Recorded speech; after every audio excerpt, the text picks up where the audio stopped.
BBC and ITV interviewers saying, wouldn't it actually be a good idea, if we want to persuade Iran not to have nuclear weapons, to actually persuade Israel, the first country to bring weapons of mass destruction into the Middle East, to give them up? If there's to be sanctions against Iran for trying to get one nuclear weapon, shouldn't we talk about sanctions against Israel that brought them into the Middle East in the first place?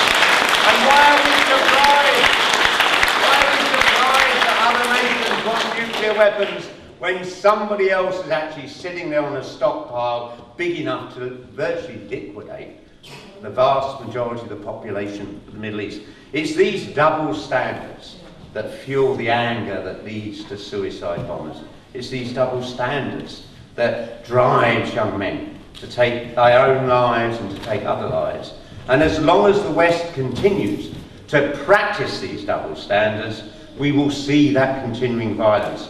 We have to ensure that we treat peoples in this world equally. I'm not prepared to have one rule for a Jewish-led government and another rule for an Arab or Muslim-led government. Either our principles are consistent across all the planet, to all nations and all faiths, although they are not principles worth having. So let's campaign to get all nuclear weapons out of the Middle East. And it will be a bad idea.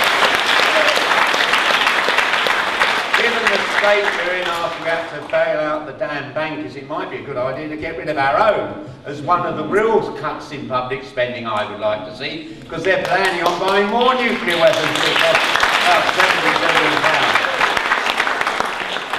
So let me finish by saying why I say these things. I was denounced a lot back in '82 for saying we should recognise the PLO.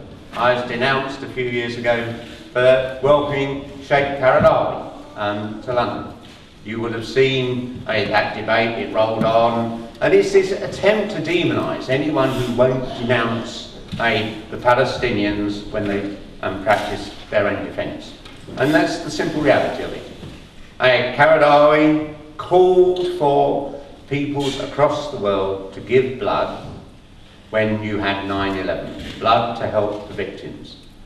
But he's not prepared to ignore the plight of the Palestinian people. And any people whose land is occupied will fight back. Any people who are under attack will fight back. We would have done it. We did it in World War II. We sent our young men behind German lines in an effort to destroy the greatest evil humanity had faced.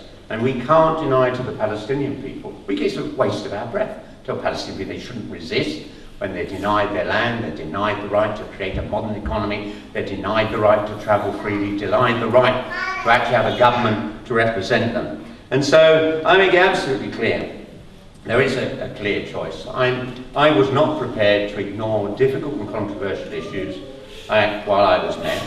I think it's very important, the buses should run, we should have police on the streets to deter criminals, we should try and create new jobs through new development. But all those things a mayor must do for their city. But a mayor must never forget their city is part of a wider world. And as someone born and lived all my life in London, I don't feel as a Londoner that Palestinians aren't my brothers and sisters. I welcome Palestinians.